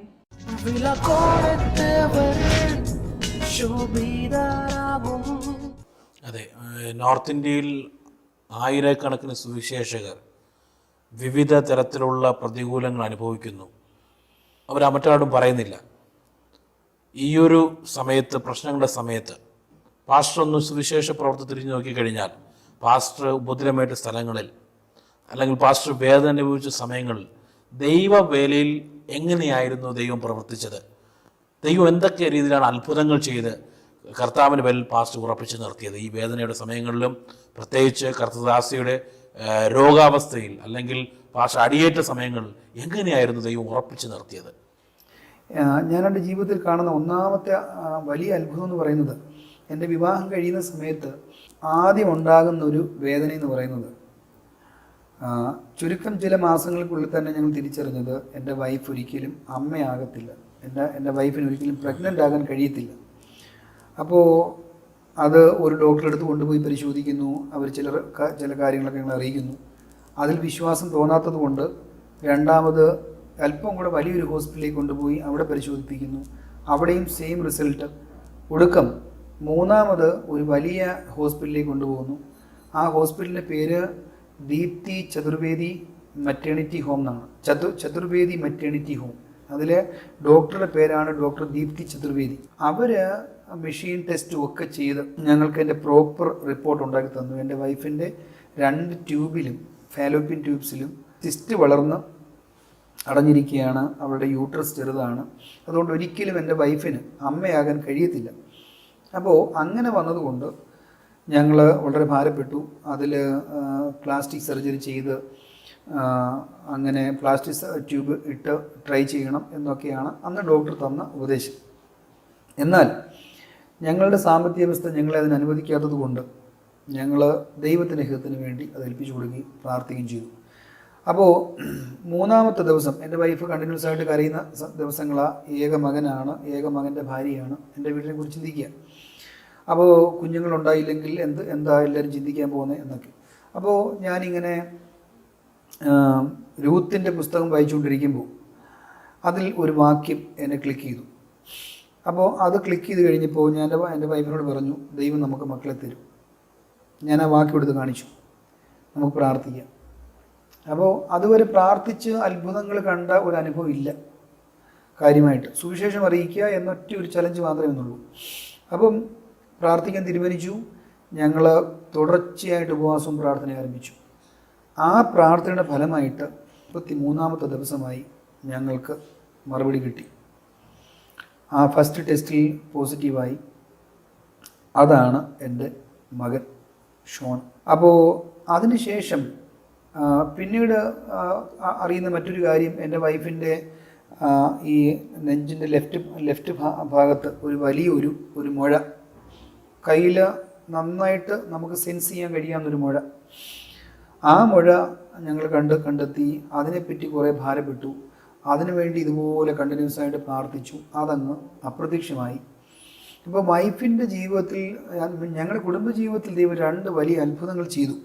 ആ 2 വലിയ അത്ഭുതങ്ങൾ ചെയ്തതുകൊണ്ട് ഞങ്ങളുടെ വിശ്വാസം ഭയങ്കരമായിട്ട് വർദ്ധിച്ചു. അതിനുശേഷം ഞങ്ങൾ ചണ്ഡീഗഡിലേക്ക് പ്രവർത്തിക്കാൻ പോയ സമയത്താണ് അവിടെ വലിയ അത്ഭുതകരമായ ചില പ്രവൃത്തികൾ ദൈവം ചെയ്യുന്നത്. മന്ത്രവാദത്തിൻ്റെ വിക്റ്റിമായിട്ട് ഭ്രാന്തിയെപ്പോലെ ബിഹേവ് ചെയ്തിരുന്ന ഒരു ലേഡി. ആ ലേഡിയുടെ പേര് രേഖ. ആ രേഖ എയർപോർട്ട് ചൗക്കിനോട് ചേർന്ന ഒരു ഗ്രാമമുണ്ട്. ആ ഗ്രാമത്തിലെ നിവാസിയായിരുന്നു. ആ സ്ത്രീക്ക് വേണ്ടി പ്രാർത്ഥിക്കാൻ ഒരു സാഹചര്യം ഉണ്ടായി. ആ സ്ത്രീയുടെ മകളാണ് വന്ന് എന്നോട് പ്രാർത്ഥന ആവശ്യപ്പെടുന്നത്. അവൾക്ക് വേണ്ടി പ്രാർത്ഥിച്ചു. ഞങ്ങൾ കുറേ നാളുകൾ കണ്ടിന്യൂസ് ആയിട്ട് പ്രാർത്ഥിച്ചു. ആ ഭ്രാന്തിയായിരുന്ന ആ സ്ത്രീയെ ദൈവം സൗഖ്യമാക്കി. ഇന്നും ആ സ്ത്രീ നല്ലൊരു വിശ്വാസിയാണ്. അവിടെ ഒരു ചർച്ചിൽ മെമ്പറായിട്ട് തുടരുന്നു. അപ്പോൾ അതിനുശേഷം തുടർച്ചയായിട്ട് കുറേ അത്ഭുതങ്ങൾ ചണ്ഡീഗഡിൽ നടന്നു. ഭൂതങ്ങൾ വിട്ടുപോകുന്നു, കുഞ്ഞുങ്ങളുണ്ടാകാത്തവർ കുഞ്ഞുങ്ങളുണ്ടാകുന്നു. അങ്ങനെ അത്ഭുതകരമായ ചില കാര്യങ്ങൾ ദൈവം ചെയ്തു. ഈ അത്ഭുതങ്ങളെല്ലാം കണ്ട് ഞങ്ങളുടെ വിശ്വാസം ഭയങ്കരമായിട്ട് വർദ്ധിച്ചു. അങ്ങനെ ഇരിക്കുമ്പോൾ വീട്ടിൽ ആഹാരമില്ല, അല്ലെങ്കിൽ പ്രയാസകരമായിരിക്കുന്ന ആഹാരം മേടിക്കാൻ പൈസയില്ല, ഇങ്ങനെയൊക്കെ ഭാരപ്പെട്ടിരിക്കുമ്പോൾ വീട്ടിൽ ഒരു ചാക്ക് അരി ഇരിക്കും. ഈ അരി ആരെ കൊണ്ടുവന്ന് നമുക്കറിയത്തില്ല. വീട്ടിലെ പച്ചക്കറി, ആലു, ഇതൊക്കെ പലപ്പോഴും ഇങ്ങനെ കവറിലിരിക്കും. ഇത് എങ്ങനെ ഇവിടെ വന്നു നമുക്കറിയത്തില്ല. ഇതുകൂടാതെ നമ്മുടെ പേഴ്സിൽ നോട്ടിരിക്കും. ഇങ്ങനെയൊക്കെയുള്ള അത്യത്ഭുതകരമായ, ഒരിക്കലും ചിന്തിക്കാൻ പോലും കഴിയാത്ത തരത്തിലുള്ള കുറേ അത്ഭുതങ്ങൾ ഇടയ്ക്കിടയ്ക്ക് ഇങ്ങനെ കാണുമ്പോൾ ഭയങ്കരമായിട്ട് വിശ്വാസം വർദ്ധിക്കും. ഇങ്ങനെല്ലാമായി ഒടുക്കം ചണ്ഡീഗഡിൽ നിന്ന് ദൈവം എന്നെ സൗത്ത് പഞ്ചാബിലേക്ക് കൊണ്ടുപോയ ഒരു സമയമുണ്ട്. സൗത്ത് പഞ്ചാബിൽ ഞാൻ ആദ്യം പോകുന്നത് മോഗ ഡിസ്ട്രിക്റ്റിലെ ബാഗാപുരാണ എന്നൊരു സ്ഥലത്തേക്കാണ്. അപ്പോൾ അവിടെ ചെന്ന് പ്രവർത്തിക്കുന്ന സമയത്ത് സാമ്പത്തികമായിട്ട് വളരെ പരാധീനത അനുഭവിക്കുന്ന സമയങ്ങളിൽ ഒരു ദിവസം കൊണ്ട് ഒരു മണി ഓർഡർ വരുന്നു. ആ മണി ഓർഡറിൽ എഴുതിയിരിക്കുന്നു പാസ്റ്റർ സുബ്രഹ്മണ്യം. മണി ഓർഡറിൻ്റെ താഴെ മെസ്സേജ് എഴുതാൻ പറ്റിയ ഒരു ചെറിയൊരു കോളം ഉണ്ടായിരുന്നു പണ്ട് മണി ഓർഡർ ഫോമിൽ. അവിടെ എഴുതിയിരിക്കുന്നു, God has given your address in my prayer. എൻ്റെ പ്രാർത്ഥനയിൽ നിൻ്റെ ഈ അഡ്രസ്സ്. ഞാൻ ആരോരും അറിയാതെ, ബാഗാപുരാണം എന്ന് പറഞ്ഞു കഴിഞ്ഞാൽ ആരാലും അറിയപ്പെടാത്തൊരു ചെറിയൊരു പട്ടണം എന്ന് പറയാൻ അന്നില്ല. അന്നൊരു ചെറിയൊരു ടൗൺ, ഇന്ന് ഒരു പട്ടണം പോലെയൊക്കെ വളർന്നു വന്നത്. അപ്പോൾ അവിടെ താമസിക്കുന്നു, എന്നെ ആർക്കും അറിയത്തില്ല. അപ്പോൾ അവിടെ ഒരു മണി ഓർഡർ വരുന്നു, 1000 രൂപ. ആ 1000 രൂപയിൽ എഴുതിയിരിക്കുന്നു, നിൻ്റെ ഈ അഡ്രസ്സ് പ്രാർത്ഥനയിൽ ദൈവം എനിക്ക് തന്നതാണ്, God bless you, pastor Subramaniam, Kanyakumari. ഞാൻ ഒരുപാട് അന്വേഷിക്കാൻ ശ്രമിച്ചിട്ടുണ്ട് അത് ആരാണ്, എനിക്ക് അറിവ് കിട്ടിയിട്ടില്ല.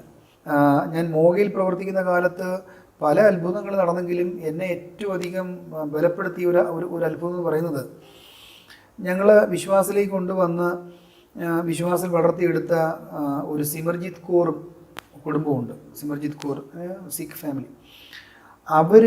അവരുടെ ജീവിതത്തിൽ ദൈവം വലിയ അത്ഭുതങ്ങൾ ചെയ്തു എന്ന കാരണത്താൽ അവർ വളരെ സ്ട്രോങ് വിശ്വാസികളായി. അങ്ങനെ ഇരിക്കുമ്പോൾ അവരുടെ വീടിനടുത്ത് അപ്പോൾ അവർ ഉള്ളവർക്കെല്ലാം സുവിശേഷം പറഞ്ഞുകൊണ്ടിരിക്കും ആവേശം കൊണ്ട്. അവരുടെ വീടിന് തൊട്ടടുത്തുള്ള ഒരു സിഖ് കുടുംബത്തിൽ ഒരു കുഞ്ഞ് ഒരു മതിലിൻ്റെ മേളിലേക്ക് ഏന്തി വലിഞ്ഞ് കയറി അതങ്ങ് വീണു. ഏന്തി വലിഞ്ഞ് കയറി അങ്ങേ സൈഡിൽ വീണത് തലകുത്തി വീണു. ആ കുഞ്ഞ് പെട്ടെന്ന് ചലനം നിന്നു. അടുത്തൊരു ക്ലിനിക്കിൽ കൊണ്ടുപോയി. അപ്പോൾ ഡോക്ടർ പറഞ്ഞു കൊച്ചു മരിച്ചുപോയെന്ന് പറഞ്ഞപ്പോഴത്തേക്ക് അവർ പെട്ടെന്ന് വണ്ടി പിടിച്ചെടുത്ത് ജില്ലാ സിവിൽ ഹോസ്പിറ്റലിൽ കൊണ്ടുപോയി. മോഗ സിവിൽ ഹോസ്പിറ്റലിൽ കൊണ്ടുപോയി. അങ്ങനെ അവർ ആ കുഞ്ഞിനെയും കൊണ്ട് സിവിൽ ഹോസ്പിറ്റലിലേക്ക് കടന്നുപോയി. സിവിൽ ഹോസ്പിറ്റലിൽ കടന്നു പോയപ്പോൾ അവിടെ കൊണ്ട് OPD കാണിക്കുമ്പോൾ അവിടുത്തെ ഡോക്ടർ പറഞ്ഞു കുഞ്ഞ് മരിച്ചുപോയി, അതിൻ്റെ വീഴ്ചയിൽ പറ്റിയ ആഘാതം, കുഞ്ഞ് മരിച്ചുപോയി എന്ന് പറഞ്ഞു. അങ്ങനെ കുഞ്ഞ് മരിച്ചുപോയി. അങ്ങനെ കുഞ്ഞിൻ്റെ ഡെഡ് ബോഡി എടുത്തുകൊണ്ട് അവർ തിരിച്ചു വന്ന് വീട്ടിൽ ഭയങ്കര കരച്ചിലും, കൊച്ചു കുഞ്ഞല്ലയോ, 5-6 വയസ്സേ ഉള്ളൂ.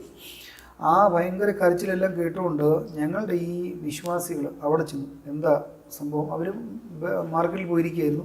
അവർ തിരിച്ചു വന്നപ്പോൾ ഇവിടെ കരച്ചില്ല. അവരുടെ 2 കയ്യിലും പോളിത്തീൻ കവറിൽ പച്ചക്കറി ഇരിക്കുക.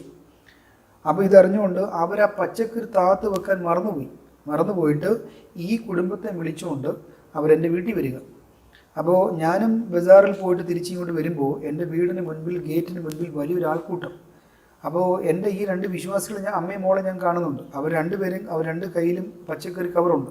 അപ്പോൾ എനിക്കൊന്നും മനസ്സിലാകുന്നില്ല ഈ കരച്ചിൽ എന്താ, ബഹളം എന്താ. അപ്പോൾ ഞാൻ ചോദിച്ചു എന്തുവാ, ഞാൻ അവരെ മമ്മിജി എന്നാണ് വിളിക്കുന്നത്. അപ്പോൾ ഞാൻ ചോദിച്ചു എന്തുവാ മമ്മിജി. മമ്മിജി പറഞ്ഞു ഒന്നുമില്ല. അവർ വളരെ നിസ്സാരമായിട്ടാണ് പറയുന്നത്. അപ്പോൾ എൻ്റെ അകത്ത് എന്തോ ശക്തി ഉണ്ടെന്ന് അവർക്ക് ചിന്ത വരുന്നത്. അവരുടെ ജീവിതത്തിൽ ദൈവം അത്ഭുതങ്ങൾ പലത് ചെയ്തതാണ്. അവരുടെ മകള് ഒരിക്കലും നോൺ ബെയിലബിൾ കേസിൽ ജയിലിൽ കിടന്ന ആ പെൺകുട്ടിയെ പ്രാർത്ഥനയുടെ ഫലമായിട്ട് ദൈവം വിടുവിച്ചതാണ്. അത്രയും വലിയൊരു അത്ഭുതം ചെയ്തുകൊണ്ട് ആത്മഹത്യയ്ക്ക് വേണ്ടിയിരുന്ന ആ കുടുംബം, ആത്മഹത്യ ചെയ്ത് മരിച്ചു പോകാൻ വേണ്ടിയിരുന്ന ആ കുടുംബത്തെ ദൈവം രക്ഷിച്ചു. അപ്പോൾ അവരുടെ ആ ഒരു ആവേശത്തിൽ ഇവരോട് പറഞ്ഞു നിങ്ങളൊന്നും വിഷമിക്കേണ്ട, കുഞ്ഞിനെ എടുത്തുകൊണ്ട് ഞങ്ങളുടെ പാസ്റ്റർ വീട്ടിൽ വാ, പാസ്റ്റർ പ്രാർത്ഥിച്ച് കുഞ്ഞിനെ ഒന്ന് ജീവിപ്പിച്ച് തരും എന്ന് പറഞ്ഞു. അങ്ങനെ വന്ന് നിൽക്കുക. ഇവരിത് പറയുമ്പോൾ എൻ്റെ ജീവൻ പോയി. ഈ മരിച്ച കൊച്ചിനെ ഞാനിനി പ്രാർത്ഥിച്ചെങ്ങനെ ജീവിപ്പിച്ചു കൊടുക്കുന്നത്? അപ്പോൾ ഈ നമ്മുടെ വിശ്വാസി വളരെ വിശ്വാസത്തോടുകൂടെ പറഞ്ഞ് കോൺഫിഡൻസ് അവരിൽ വർദ്ധിപ്പിച്ച് അവരെ കൊണ്ടുവന്നിരിക്കുക. അപ്പോൾ അവരെല്ലാം കൂടെ ഒരു ദൈവത്തെ നോക്കുന്ന പോലെ എന്നെ നോക്കുക. അപ്പം ഞാൻ എൻ്റെ കയ്യിൽ നിന്ന് പച്ചക്കറി കവർ എൻ്റെ വൈഫിൻ്റെ കയ്യിലോട്ട് കൊടുത്തിട്ട് ഞാൻ ഈ കുഞ്ഞിൻ്റെ ഡെഡ് ബോഡി മേടിച്ചിട്ട് ഞാൻ സ്റ്റെപ്പ് ചവിട്ടി മേപ്പോട്ട് കയറുക. എൻ്റെ വീട് മേളിലാണ് ആ സമയത്ത്, ഫസ്റ്റ് ഫ്ലോറിൽ.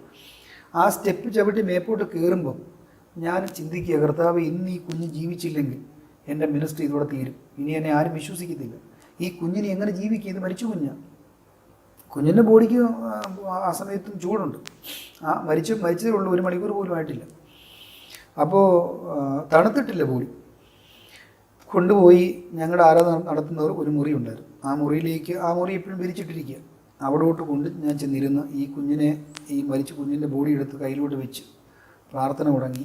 പ്രാർത്ഥിക്കുമ്പോൾ പ്രാർത്ഥന വരുന്നില്ല, കരയുക, ഭയങ്കരമായിട്ട് ഞാൻ കരയുക ദൈവസന്നിധിയിൽ. അപ്പോൾ എനിക്ക് കരച്ചിലെന്ന് പറഞ്ഞു കഴിഞ്ഞാൽ ഇവരുടെ കയ്യിൽ നിന്ന് എങ്ങനെ രക്ഷപ്പെടും? ഇത്രയും ആൾക്കാർ മൊത്തം എന്നെ പ്രതീക്ഷിച്ച് വന്നിരിക്കുക ഈ ബോഡിയും കൊണ്ട്. അപ്പോൾ ഇവരുടെ കയ്യിൽ നിന്ന് ഞാൻ എങ്ങനെ രക്ഷപ്പെടും? ഇതാണ് എൻ്റെ സങ്കടം. ഞാൻ കരയുക. ഞാൻ പ്രാർത്ഥിച്ചു, ഒരു ചെറിയ പാട്ട് തുടങ്ങി, കരച്ചിലങ്ങ് ആരംഭിച്ചു. കൂട്ടക്കരച്ചിലായി, ഭയങ്കര കരച്ചിൽ. അപ്പം ഞാൻ പറയുന്നതൊക്കെ എൻ്റെ അടുത്തിരിക്കുന്നവരൊക്കെ ഏറ്റു പറയുന്നുണ്ട്. അപ്പോൾ ഇങ്ങനെയാണ് പ്രാർത്ഥിക്കുന്നതെന്ന് അവർ ചിന്തിക്കുന്ന ഒരു വിഷയം. എല്ലാം സിഖുകാരാണ്. ഒരു 40 മിനിറ്റോളം ആ കരച്ചിലും പ്രാർത്ഥന അങ്ങ് നീണ്ടു. 40 മിനിറ്റ് കഴിയുന്ന സമയത്ത് ആ കുഞ്ഞിൻ്റെ വിരൽ കൊണ്ട് എൻ്റെ തുടയിൽ ഇങ്ങനെ ആ കുഞ്ഞ് മാന്തി. എൻ്റെ ഇങ്ങനെ വിരൽ കൊണ്ട് മാന്തിയപ്പോൾ ഞാൻ പെട്ടെന്ന് കണ്ണ് തുറന്ന് നോക്കിയപ്പോൾ എൻ്റെ വിരൽ ചലിക്കുന്നുണ്ട്. എൻ്റെ വിരൽ ചലിക്കുന്ന കണ്ടപ്പോൾ എനിക്ക് താങ്ങി നിർത്താൻ കഴിയാത്ത വിശ്വാസം വന്നു എൻ്റെ അകത്തേക്ക്. ഞാൻ വളരെ ശക്തിയോടെ പ്രാർത്ഥിച്ചു, കരച്ചിൽ നിർത്തി, വളരെ ശക്തിയോടെ പ്രാർത്ഥിച്ചു. ഈ കുഞ്ഞ് കൈ അനക്കി, 2 കൈയും അനക്കി, കണ്ണ് വെട്ടി, പെട്ടെന്ന് ആ കൊച്ചിന് അനങ്ങാൻ തുടങ്ങി. അങ്ങനെ ആ കുഞ്ഞ് ജീവിച്ചു. അത് ഞങ്ങളുടെ മോഗയിൽ ചർച്ച് പ്ലാന്റിങ്ങിൽ വളരെ അതിന് അടിസ്ഥാനം എന്ന് പറയാം ആ ഒരു സംഭവം. അതുപോലത്തെ വലിയ സംഭവങ്ങൾ ഞങ്ങളുടെ മിനിസ്ട്രിയിൽ നടന്നിട്ടുണ്ട്. അങ്ങനെ ഉള്ള അനേക സംഭവങ്ങളാണ് നമ്മളെ മിനിസ്ട്രിയിൽ ഈ കഷ്ടതകളെല്ലാം ഉറപ്പിച്ചു നിർത്തുന്നത്. 20 വയസ്സ് പോലും തികയുന്നതിന് മുമ്പ് യൗവന പ്രായത്തിൽ തന്നെ കർത്താവിൻ്റെ വേലയ്ക്കായി സമർപ്പിക്കുകയും നോർത്ത് ഇന്ത്യയിൽ വന്ന് കർത്താവിൻ്റെ വേല ചെയ്യുകയും അനേക സഭകൾ സ്ഥാപിക്കുകയും ചെയ്ത ഒരു യുവാവായ ഒരു വ്യക്തി എന്ന നിലയിൽ പാസ്റ്റർക്ക് ഇത് കേൾക്കുന്ന യുവാക്കളായ യുവതികളായ സഹോദരന്മാരോട് സഹോദരിമാരോട് ഒരു സുവിശേഷം എന്ന നിലയിൽ പാസ്റ്റർക്ക് എന്താണ് പങ്കുവെക്കാനുള്ളത്?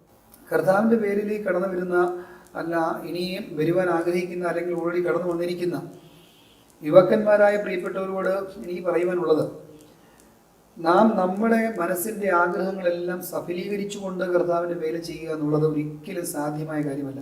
വില കൊടുക്കാതെ, നമ്മുടെ പ്രയോറിറ്റീസ് എല്ലാം ബലി കഴിക്കാതെ, നമ്മുടെ ആഗ്രഹങ്ങളും നമ്മുടെ മനസ്സിൻ്റെ അഭിലാഷങ്ങളും എല്ലാം ബലി കഴിക്കാതെ ഒരിക്കലും കർത്താവിൻ്റെ വേലയിൽ പ്രയോജനകരമായി നിലകൊള്ളാനോ അല്ലെങ്കിൽ വിജയിക്കുവാനോ നമുക്ക് കഴിയുകയില്ല എന്നുള്ളത് തന്നെയാണ് എനിക്ക് എൻ്റെ ഇളയ സഹോദരങ്ങളോട് പറയാനുള്ളത്. പൊതുവെ ഈ കാലഘട്ടത്തിൽ കേരളത്തിൽ നിന്ന് സുവിശേഷ വേലയ്ക്ക് വേണ്ടി വരുന്നവരുടെ എണ്ണം ക്രമാതീതമായി കുറഞ്ഞുകൊണ്ടിരിക്കുകയാണ്. ഒന്നുകിൽ അവർ ഭയക്കുന്നു, അല്ലെങ്കിൽ അവരുടേതായ ചിന്താഗതികൾ മാറിയിരിക്കുന്നു.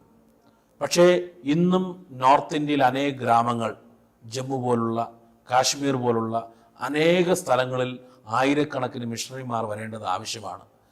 കർത്താവ് തൻ്റെ മഹാനിയോഗം, കർത്താവ് തൻ്റെ അവസാനത്തെ കൽപ്പന നൽകുന്ന സമയത്ത് പറഞ്ഞൊരു കാര്യമുണ്ട്: നിങ്ങൾ ലോകത്തൊക്കെയും പോയി സകലരോടും സുവിശേഷം പ്രസംഗിക്കണം. അങ്ങനെ ദൈവം തന്നിരിക്കുന്ന അന്ത്യകൽപ്പനയെ പ്രമാണിക്കുവാൻ ഈ കാലഘട്ടത്തിൽ ആരും തയ്യാറാതിരിക്കുമ്പോൾ, ഏകദേശം 20-ാമത്തെ വയസ്സിൽ തൻ്റെ യൗവന പ്രായം മുഴുവനും കർത്താവിന് വേണ്ടി നൽകിയ ഒരു ദൈവദാസൻ എന്ന നിലയിൽ പാസ്റ്റർക്ക് എന്താണ് ആ സമൂഹത്തോട് പറയാനുള്ളത്? വിവിധ സഭാ പ്രസ്ഥാനങ്ങളോട് പറയാനുള്ളത്? മാതാപിതാക്കളോട് പറയാനുള്ളത്? ഈ ലോകം ഇനി അധികം കാലം മുന്നോട്ട് പോവുകയില്ല. ഈ ലോകം അതിൻ്റെ അന്ത്യത്തിലേക്ക് നീങ്ങിക്കൊണ്ടിരിക്കുകയാണ്. കർത്താവ് പറഞ്ഞിട്ടുള്ള എല്ലാ വചനങ്ങളും അനുസരിച്ച് ഇന്ന് ഈ ലോകം അതിൻ്റെ അന്ത്യത്തിലേക്ക് പോയിക്കൊണ്ടിരിക്കുകയാണ്. ഇവിടെ നേടിയെടുക്കുന്നതെല്ലാം ഇവിടം കൊണ്ട് അവസാനിക്കും. നമുക്ക് കർത്താവിൻ്റെ രാജ്യത്തിന് വേണ്ടി ചെയ്യുവാൻ കഴിയുന്ന എന്തെങ്കിലും ഉണ്ടെങ്കിൽ അത് മാത്രമേ നിലനിൽക്കത്തുള്ളൂ.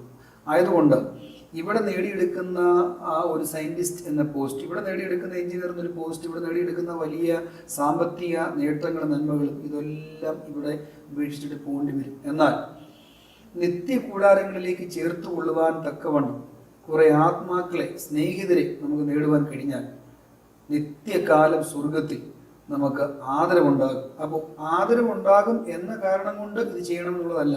സുവിശേഷ വേലയിൽ എന്നെ ഉത്തേജിപ്പിച്ചിരിക്കുന്ന ഒരു വാക്യമുണ്ട് സദൃശ്യവാക്യത്തിൽ: കുലയ്ക്കായി വിറച്ചുകൊണ്ട് ചെല്ലുന്നവരെ രക്ഷിപ്പാൻ നോക്കുക, നീ അറിഞ്ഞില്ലല്ലോ എന്ന് നീ പറയരുത്, ഹൃദയങ്ങളെ തൂക്കി നോക്കുന്നവൻ നിന്റെ വിചാരങ്ങളെ അറിയുന്നു എന്നാണ് ആ വാക്യം. അപ്പോൾ ഇവർ ഇന്ന് നമ്മുടെ ചുറ്റും കാണുന്ന ഈ ജനങ്ങൾ, ഇവർ നാളെ കൊല്ലപ്പെടും. ഈ ജനങ്ങൾ രക്ഷിക്കപ്പെട്ടില്ലെങ്കിൽ ഇവർ നരകത്തിൽ, അഗ്നി നരകത്തിൽ ഇവരെല്ലാവരും കത്തി എരിയപ്പെടും. അപ്പോൾ അതന്ന് കണ്ടുകൊണ്ട് നിൽക്കേണ്ടി വരും നമുക്ക്. അപ്പോൾ ഒരു നിത്യകാലം ഒരു വലിയ നഷ്ടത്തിലേക്ക് നമുക്ക് പോകേണ്ടി വരും. നമുക്കതൊരു വേദനയായി തീരും. അപ്പോൾ ദൈവം തന്നേക്കുന്ന നല്ലൊരു ഒരു സമയമാണ് നമ്മളാലാവുന്നത്. അപ്പോൾ പൂർണ്ണ സമയം ഒരു പാസ്റ്ററായിട്ട് വന്ന് സുവിശേഷം അറിയിക്കണമെന്ന് നിർബന്ധമില്ല. അറ്റ് എനി കപ്പാസിറ്റി, നിങ്ങൾ ഏത് ജോലിയിലായിരുന്നാലും എന്തായിരുന്നാലും സുവിശേഷം അറിയിക്കുക, ആത്മാക്കളെ നേടുക എന്നൊരു ഉദ്ദേശം എല്ലാവർക്കും ഉണ്ടായിരിക്കണം. ആത്മാക്കളെ നേടേണ്ടത് നമ്മുടെ ഹൃദയത്തിൻ്റെ, നമ്മുടെ ആത്മാവിൻ്റെ ഭാരമായിരിക്കണം. 2, കർത്താവിൻ്റെ വേലയ്ക്ക് ഇറങ്ങുന്ന പുതിയ ദൈവദാസന്മാരോട് എനിക്ക് പറയുവാനുള്ളത്, കേരളത്തിൽ സുവിശേഷ വേലയുടെ ആവശ്യമില്ല എന്ന് പറയുവാൻ ഞാൻ ആരുമല്ല. കേരളത്തിൽ സുവിശേഷ വേലയുടെ ആവശ്യമുണ്ട്. എങ്കിലും കേരളത്തിൽ സുവിശേഷ വേലക്കാരുടെ എണ്ണം വളരെയധികം ആയതുകൊണ്ട് നിങ്ങളോട് എനിക്ക് 2 കൈകൾ കൂപ്പി പറയുവാനുള്ളത്, ഈ ചുരുക്കം മാത്രം, അല്പസമയം മാത്രമേ നമ്മുടെ മുൻപിലുള്ളൂ. ഈ സമയം എന്ത് വില കൊടുത്തും സകല ലോകത്തെക്കാളും വിലയേറിയ കുറെ ആത്മാക്കളെ നേടി സ്വർഗത്തിലേക്ക് പോകുവാൻ ദൈവം നമ്മെ സഹായിക്കുമാറാകട്ടെ എന്ന പ്രാർത്ഥനയാണ് എനിക്കുള്ളത്. നിങ്ങളോട് ഞാൻ അഭ്യർത്ഥിക്കുന്നതും അതുതന്നെയാണ്. മരിക്കുന്നതിന് മുൻപ് അല്ലെങ്കിൽ കർത്താവ് വരുന്നതിന് മുൻപ് യേശുവിനെ അറിഞ്ഞിട്ടില്ലാത്ത, തങ്ങളുടെ ജീവിതത്തിൽ അവരെ രക്ഷിക്കുവാൻ കഴിവുള്ള ഏക രക്ഷകനായ യേശുവിനെ മറ്റുള്ളവരെ അറിയിക്കുവാനും അങ്ങനെ കുറേ പേര് നേടിയെടുക്കുവാനും ഉള്ളൊരു സമർപ്പണം നമ്മളിൽ ഉണ്ടാകട്ടെ.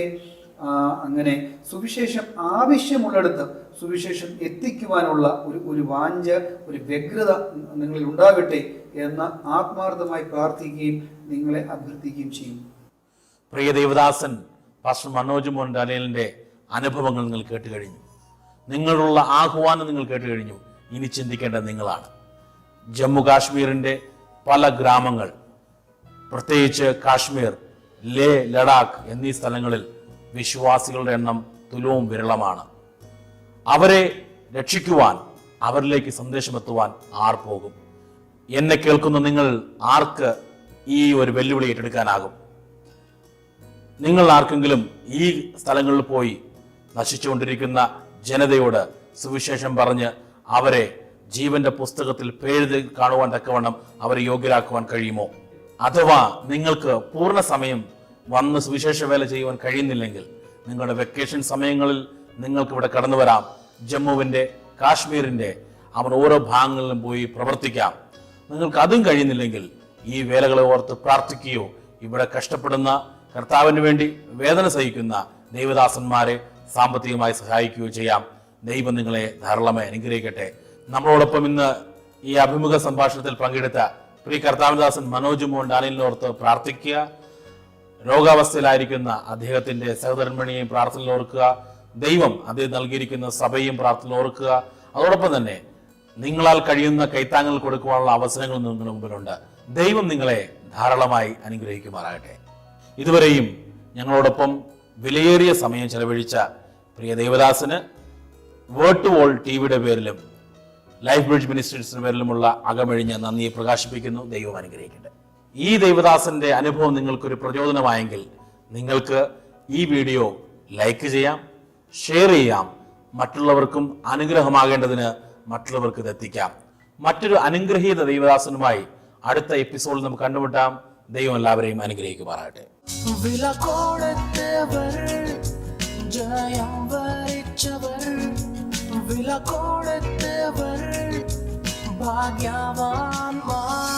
അങ്ങനെ ഞങ്ങളോട് സുവിശേഷം യഥാർത്ഥമായി പറയുന്നത് ഒരു മന്ത്രവാദിയായ സ്ത്രീയാണ്. വില്ലേജ് എന്നെ പ്രാർത്ഥനയ്ക്ക് വിളിച്ചു. ഒരുത്തിനെ ഇങ്ങനെ കെട്ടിയിട്ടിരിക്കുകയാണ് 6 വർഷമായിട്ട്. അങ്ങനെ 2 പ്രാവശ്യം മരണത്തിൽ ദൈവം എന്നെ പ്രത്യേകമായിട്ട് വിടുവിച്ചു. വില കൊടുത്തവർ മറക്കാതെ കാണുക. എല്ലാ ബുധനാഴ്ചയും വൈകുന്നേരം 6 മണി മുതൽ 6:40 വരെ. ഈ എപ്പിസോഡുകൾ മുടങ്ങാതെ ലഭിക്കുവാൻ ഞങ്ങളുടെ ഫേസ്ബുക്ക് പേജ് ലൈക്ക് ചെയ്യുക, യൂട്യൂബ് ചാനൽ സബ്സ്ക്രൈബ് ചെയ്യുക.